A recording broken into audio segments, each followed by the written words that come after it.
(1998년) 소련 모스크바의 과학자 빅토르 이바노비치는 소련의 비밀기관 KGB 비밀문서 보관소에서 엄청난 문서를 발견하게 됩니다. 제2차 세계대전 이후 1961년 미국과 소련의 냉전 시기, 소련은 1957년 세계 최초 인공위성 스푸트니크 1호의 발사를 성공함으로써 미국보다 과학기술에서 앞선 행보를 보였지만, 그 이후로 미국이 우주 탐사선을 연달아 쏘아올리는 데 성공하고 최초의 유인우주 비행 탐사 계획인 머큐리 계획까지 발표하며 소련은 우주과학기술 분야에서 미국에게 뒤처지게 됩니다. 소련은 이 이유를 당시 로즈웰 UFO 추락 사건과 51구역의 외계인을 비롯한 여러 첩보를 받게 되며 미국이 외계인과 접촉했고 그들로부터 엄청난 과학기술을 전수받았다고 생각을 하게 됩니다. 결국 소련의 비밀기관 KGB도 외계인을 찾기 위해 세계 각지로 요원들을 보내고 프로젝트를 실행합니다. 이시스 프로젝트. 빅토르가 발견한 문서는 이시스 프로젝트에 관한 문서였으며, 그 내용을 자세히 살펴보면 당시 KGB 요원이 이집트 기자 지역에 오래전 지구를 방문한 외계인의 무덤이 있다는 정보를 듣게 됩니다. 이 무덤은 낙타를 타고 가던 베두인족 2명이 모래 속으로 미끄러져 우연하게 발견한 거라고 했는데, 베두인족은 이 사실을 이집트 정부에 신고하게 되고 이집트 정부는 KGB 요원에게 일정한 대가를 지불하면 소련이 무덤 발굴하는 것을 허락하겠다고 했습니다.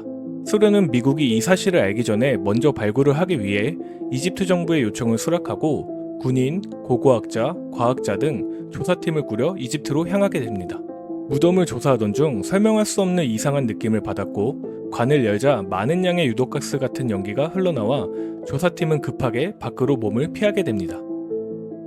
연기가 사라진 후 관 속의 시신을 확인하는데 미이라처럼 보이는 시신이었고 인간의 키보다 훨씬 큰 약 2m의 크기였으며 그 모습이 정말 기괴했다고 합니다. 이 미라의 탄소연대 측정 결과 1만 3천년 전에 묻힌 시신이라는 놀라운 결과가 나왔고, 무덤 내부의 상형 문자를 해독해보니 날개 달린 신들의 귀환이라는 뜻으로 해석됐다고 합니다. 빅토르는 이 문서와 영상을 토대로 이집트의 외계인 시신을 KGB가 발견했다고 주장했는데요. 이 내용은 1998년 미국 TV 프로그램 사이파이를 통해 알려져 대중들에게 엄청난 화제가 됩니다. 하지만 전문가들은 저 영상만으로는 외계인이라 단정 지을 수 없고 영상 자체의 조작 가능성도 주장했습니다. 영상 분석 전문가들이 조사한 결과 영상 속 외계인은 실제 외계인이라는 증거는 없지만 1961년 당시 실제 촬영한 것은 확실하다는 결과가 나왔다고 합니다.